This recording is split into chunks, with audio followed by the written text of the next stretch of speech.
नमस्कार दोस्तों, कैसे हैं आप सब। मैं आशा करती हूँ आप ठीक होंगे, अच्छे होंगे। स्वागत है आप सभी का एक बार फिर से सैनी फैमिली में। तो आज 13 अक्टूबर है और आज मेरे ससुर जी यानी उनके पापा जी को पूरे 9 साल हो गए हैं। मेरी शादी से 3-4 महीने पहले ही वो सब पूरे हो गए थे। तो आज का ये दिन एक ऐसा दिन है कि पता सबको है कि आज क्या है, पर फिर भी कोई आपस में इस बारे में बात नहीं करता, क्योंकि कई बार चीज़ों को हम एक दूसरे के साथ जाहिर नहीं कर पाते। उनकी कमी हमेशा रहती है और ये आज का दिन एक ऐसा है कि जब सब कुछ वापस महसूस होना शुरू हो जाता है कि उस दिन था और ऐसा था कि सुबह वो हमारे साथ थे और दोपहर होते होते वो हमारे साथ नहीं थे। तो 9 साल हो गए हैं आज उनको पूरे। 13 अक्टूबर को उनकी बरसी होती है। 9 साल हो गए हैं आज उनको पूरे। तो माँ बाप की जो अहमियत है वो जीवन में सभी को ही पता है, और एक पिता के ना होने का दुख वो लोग ज़्यादा अच्छे से समझ सकते हैं जिनके नहीं होते, क्योंकि जब तक होते हैं तो हमें उनसे शिकायत रहती है, परेशानी रहती है, बोलते हैं, लड़ते हैं, झगड़ते हैं। पर जब नहीं रहते तो सिर्फ अफसोस रह जाता है कि काश वो होते, हम ऐसे करते, हम वैसे करते, हम ये करते, हम वो करते, हम ना लड़ते, ना झगड़ते।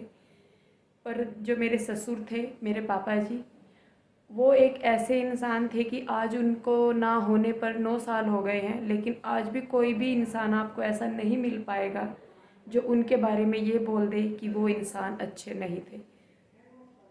जीते जाते भगवान आप उनको बोल सकते हैं, देवता बोल सकते हैं कि ऐसे इंसान धरती पे मिलने बहुत मुश्किल हैं, जैसे कि पापा जी थे। और ये उन्हीं के ही संस्कार, उन्हीं की ही परवरिश थी कि आज हम सब उनके बच्चे और परिवार मजबूती के साथ खड़ा है। ज़िंदगी में आगे बढ़ गए हैं, बहुत काम हो गए हैं उनके जाने के बाद, बहुत चीज़ें हुई हैं, अच्छी भी बुरी भी।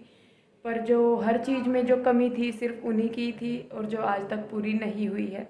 लोग कहते हैं कि किसी के जाने के बाद ज़िंदगी नहीं रुकती, पर मेरा मानना है कि ज़िंदगी रुकती नहीं है लेकिन चलती भी नहीं है। तो आज बोलने के लिए मेरे पास ज़्यादा कुछ नहीं है, और मैं सुबह से करने की सोच रही हूँ, बहुत काम करने की सोच रही हूँ, पर हाथ पैर नहीं चलते हैं। और मैं आपको सही में बताऊँ तो मेरी शादी से पहले पापा जी पूरे हो गए थे, मेरी शादी उनके जाने के बाद हुई। पर जैसा कि मेरी बहनें जो है और मेरे जीजा जी जो है वो मेरे जेठ जेठानी भी है, तो मैं उनको जानती थी, पहले से ही आना जाना था, वो घर पे आते थे, तो मैंने देखा है, सुना है। और उसके बावजूद भी जितना मैंने उनके बारे में सुना है तो मैं उस चीज़ को महसूस कर सकती हूँ कि पापा जी कितने अच्छे इंसान थे, कितने अच्छे आदमी थे। तो कुछ लोग अपनी मम्मी के ज़्यादा करीब होते हैं, कुछ पापा के। तो जो कृष्णा के डैडी हैं वो अपने पापा के पापा जी के ज़्यादा क्लोज थे। तो उनके जाने की जो कमी है वो आज भी उनको बहुत खलती है। कोई एक ऐसा इंसान होता है अपने जीवन में जिससे कि हम अपने मन की बात कर सकते हैं, अपनी परेशानी शेयर कर सकते हैं। हालांकि इनमें 5 भाई हैं, ये आपस में काफ़ी अच्छा मेल जोल है, एक दूसरे के साथ बात कर लेते हैं, पर जो एक कमी होती है वो हमेशा ही रहती है। तो मैं आपसे बस आज इतना ही कहूँगी कि आपके माँ बाप हैं, मम्मी पापा हैं, तो उनकी बहुत इज्जत करिए। उनको आप जितना खुश रख सकते हैं उतना ज़्यादा खुश रखिए, क्योंकि पता नहीं लगता कि कब ऐसा पल हो कि हमें उनके बिना रहना पड़ जाए। और इस चीज़ को मैं समझ सकती हूँ, मेरे मम्मी पापा हैं, मैं मानती हूँ इस चीज़ को, लेकिन जो मेरे ससुर हैं उनकी कमी मुझे बहुत खलती है। और मैं हमेशा मम्मी को कहती हूँ, सास को, कि मम्मी अगर पापा जी होते तो शायद चीज़ें जैसी आज है वो वैसी नहीं होती और ज़्यादा अच्छी हो सकती थी वो। तो मैं आज आपसे ज़्यादा कुछ नहीं कह पाऊँगी, सिर्फ इतना ही कहूँगी कि अपने माँ बाप की इज्जत कीजिए, उनके लिए आप जितना ज़्यादा कर सकते हैं उतना कीजिए, क्योंकि बाद में उनकी कमी ऐसी हो जाती है कि जिसे हम चाह कर भी पूरा नहीं कर सकते। तो 9 साल उनके बिना निकल गए हैं और काम भी हम कर ही रहे हैं सारे, पर आज भी हमें हर चीज़ में उनकी कमी बहुत खलती है। कुछ भी काम करने से पहले हम हमेशा सोचते हैं कि अगर पापा जी होते तो शायद आज बात कुछ और होती। पर खैर, भगवान की जो मर्जी होती है उसके सामने कोई कुछ नहीं कर सकता। जैसा भगवान ने लिखा है वो वैसा होना ही है। तो आपसे फिर से यही एक बार मैं विनती करूँगी हाथ जोड़ के कि अगर आपके मम्मी पापा हैं या आपसे बड़े हैं तो प्लीज़ उनकी बहुत केयर कीजिए, बहुत ध्यान रखिए, क्योंकि ये पल ऐसे होते हैं जो वापस नहीं आ सकते, और माँ बाप ऐसे हैं जो हमें दुनिया में दोबारा नहीं मिल सकते। और जो वो कहते हैं, जो वो करते हैं, टोकते भी हैं तो शायद उसमें भी हमारी भलाई है। वो बात हमें तब समझ में नहीं आती जब वो हमें कहते हैं, पर बाद में उन चीज़ों की हमें कमी खलती है कि शायद टोकने के लिए ही पर होते। पर हमारे जो पापा जी थे वो इतने अच्छे थे, इतने मतलब आप कह सकते हैं कि उनके जैसा इंसान मिलना मुश्किल है। जितनी उनकी तारीफ़ आज भी लोग करते हैं, आप जब भी हम किसी से उनके बारे में बात करते हैं तो हमेशा यही सुनने को मिलता है कि ऐसे इंसान धरती पे होते नहीं हैं। और कहते हैं कि जो अच्छे इंसान होते हैं भगवान उनको ज़्यादा मतलब धरती पे नहीं रखते, अपने पास बुला लेते हैं। तो सच में उनकी कमी हमें बहुत खलती है, हर काम में, हर चीज़ में।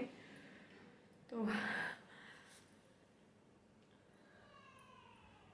और मतलब जो एक चेहरे पे जो अच्छाई होती है वो उनकी फ़ोटो में भी, आज भी उनकी फ़ोटो जो हम देखते हैं तो उसमें साफ झलकती है उनकी अच्छाई की, क्योंकि कई चीज़ें हैं, कई इंसान हैं जिनकी अच्छाई उनके चेहरे से नज़र आती है।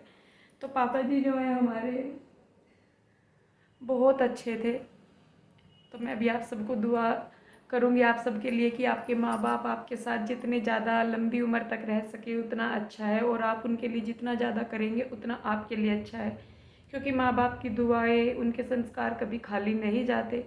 और आज जो हमारा परिवार इतनी मुश्किलों के बाद, पापा जी को खोने के बाद भी मजबूती से खड़ा है, तो ये उन्हीं के ही संस्कार थे कि हम हर दुख, हर मुसीबत को झेल पाए हैं।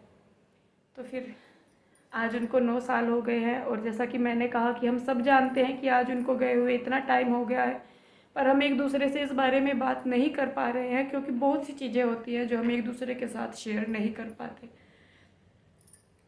तो आज आपके साथ मैंने ये चीज़ें शेयर की हैं, हल्का भी लगता है मन, पर फिर भी जो दुख है वो होता ही है। तो फिर दोस्तों आपसे हाथ जोड़ के मैं दोबारा से फिर यही रिक्वेस्ट करूँगी कि अपने माँ बाप का बहुत ध्यान रखिए, बहुत इज्जत कीजिए, क्योंकि माँ बाप कभी वापस नहीं आते अगर एक बार बिछड़ जाए। तो फिर इसी शुभकामना के साथ कि आपके माँ बाप, आपके माता पिता आपके साथ ताउम्र रहे, लंबी उम्र रहे, मैं इस वीडियो को यहीं पे ही रोकूँगी। आप लोग भी अपना बहुत ध्यान रखिए, खुश रहिए, स्वस्थ रहिए, और वीडियो देखने के लिए बहुत बहुत धन्यवाद। नमस्कार।